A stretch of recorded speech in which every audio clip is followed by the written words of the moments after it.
Assalamualaikum warahmatullahi wabarakatuh. Perkenalkan, nama saya Aulia Putri Perdani dengan nomor NIM 066. Dan saya Alia Dwi Larasati dengan nomor NIM 071. Kami dari kelas Sastra Jerman 2024B akan mempresentasikan mengenai kota Köln yang ada di Jerman. Kota Köln, Nordrhein-Westfalen. Kota Köln merupakan sebuah kota yang berlokasi strategis di bagian Jerman Barat, sekitar 34 km di barat laut kota Bonn dan kurang lebih 40 km di tenggara Düsseldorf. Terletak pada ketinggian sekitar 65 meter di atas permukaan laut. Kota ini berada di wilayah yang kaya secara geografis, tepat di titik di mana Sungai Rin memasuki dataran subur Jerman Utara. Di lokasi ini, Sungai Rin cukup dalam dan lebar sehingga dapat dilayari oleh kapal laut, yang menjadikan Köln sebagai titik penting dalam jalur transportasi sungai. Wilayah di sekitar Köln memperlihatkan lanskap yang sangat beragam. Di sebelah timur terdapat kawasan perbukitan yang dikenal dengan nama Bergisches Land, yang menawarkan pemandangan alam yang memikat. Sementara itu, di bagian barat terdapat gugusan bukit lainnya yang membentuk deretan yang dinamai Ville. Di sisi utara dan barat laut kota, dataran Jerman Utara membentang luas, sehingga ke arah tenggara, lembah Sungai Rin berkelok menuju kota Bonn, menciptakan panorama geografis yang menarik dan kompleks. Köln memiliki iklim yang termasuk dalam kategori sedang namun lembab. Suhu rata-rata bulan Januari berada pada angka sekitar 2 derajat Celcius. Sedangkan suhu rata-rata pada bulan Juli berkisar 18 derajat Celcius. Kondisi iklim ini memberikan suasana yang sejuk di musim dingin dan cukup hangat di musim panas, menciptakan lingkungan yang nyaman bagi penduduk maupun wisatawan yang sedang berkunjung. Di kota ini terdapat katedral yang sangat populer dan megah. Pada tahun 313, Kaisar Romawi Konstantinus Agung mengeluarkan kebijakan yang menandai titik balik perkembangan agama di wilayah tersebut. Kebijakan ini disebut Maklumat Milan, yaitu membebaskan rakyat memeluk keyakinan masing-masing dan beribadah.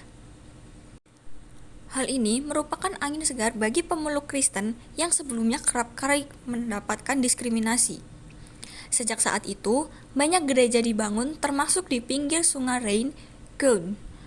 Ukurannya tidak besar, hanya sekitar 130 meter persegi, tapi cukup untuk menampung ratusan orang.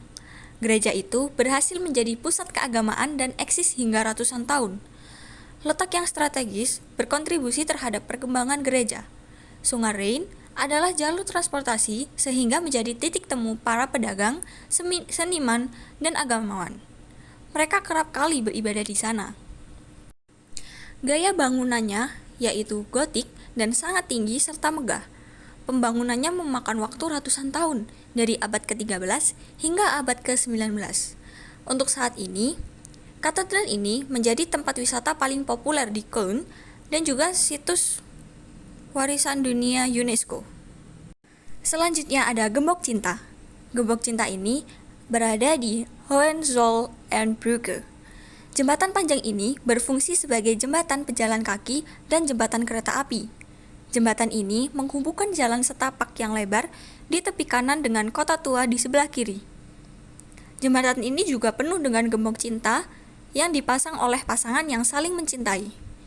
Gembok-gembok tersebut memiliki berbagai bentuk, ukuran, dan juga warna. Beberapa terlihat sangat tua dan beberapa lainnya berkilau dan baru.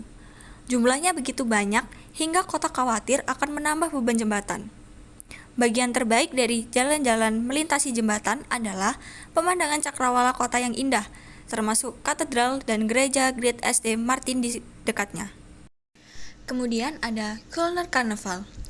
Karnaval Köln dalam bahasa Jerman disebut Kölner Karneval, adalah salah satu karnaval paling terkenal dan meriah di Jerman. Festival ini sering disebut sebagai musim kelima karena suasananya sangat berbeda dan istimewa. Karnaval dimulai secara simbolis pada tanggal 11 November pukul 11:11.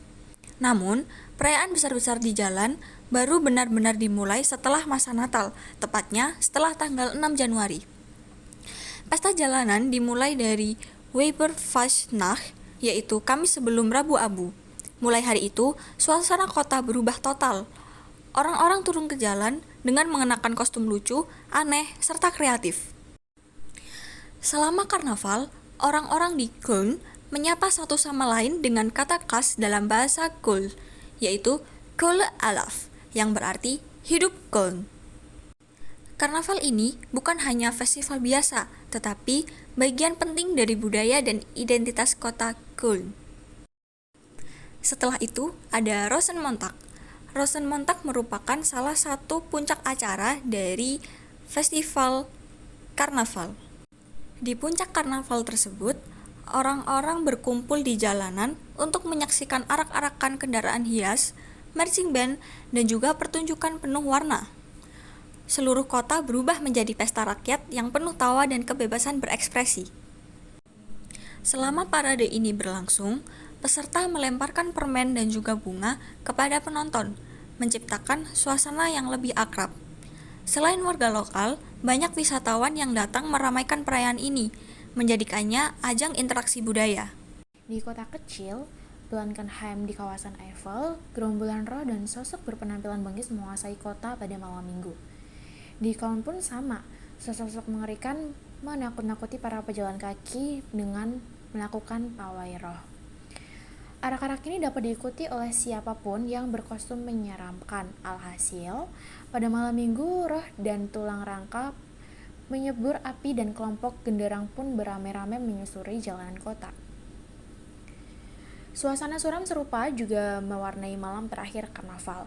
Ketika Rabu Abu sudah di depan pintu, dosa-dosa semasa karnaval hendak dilupakan secepat mungkin.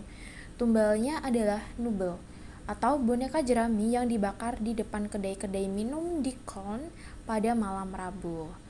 Dalam sebuah upacara yang bercorak abad pertengahan, orang-orang yang berkostum pendeta, biarawan, dan algojo menyalakan Nubel atas segala kegaduhan selama beberapa hari terakhir.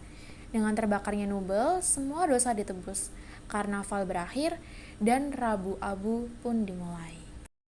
Eau de Cologne merupakan parfum terkenal buatan Giovanni Farina. Lahir di Italia dan menjadi penduduk Cologne pada awal tahun 1700-an. Dia mengembangkan parfum yang dalam kata-katanya memiliki aroma pagi musim semi di Italia, bunga bakung gunung, dan bunga jeruk setelah hujan. Dia menamakannya sesuai dengan nama kota tempat tinggalnya, Cologne, dan mendirikan wewangian yang sangat dicintai sekaligus dinasti keluarga. Tentu saja, dia memiliki beberapa pesaing. Beberapa tahun kemudian, seorang pria Jerman setempat memproduksi parfum serupa dan bahkan mencoba memasarkannya dengan nama Farina. Pertempuran hukum pun terjadi, yang dimenangkan oleh keluarga Farina, dan nama parfum lainnya pun diubah. Saat ini parfum kedua tersebut yang berganti nama menjadi 4711, sama terkenalnya. Kölsch adalah bir tradisional dari kota Köln. Warnanya kuning keemasan dan rasanya segar dan ringan. Yang unik, Kölsch disajikan dalam gelas kecil yang tinggi, namanya Stauch. Tidak semua bir bisa disebut Kölsch, hanya yang dibuat di wilayah Köln saja. Kölsch sangat populer, terutama saat pesta seperti karnaval. Ini bukan hanya minuman, tapi juga bagian penting dari budaya lokal. Secara khusus, Kölsch memiliki status indikasi geografis terlindungi. Aturan ini ditegaskan dalam Konvensi Kölsch tahun 1986 yang disepakati oleh para pembuat bir di wilayah tersebut.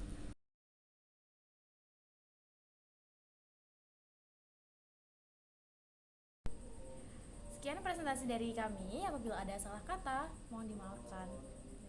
Wassalamualaikum warahmatullahi wabarakatuh. Tschüss.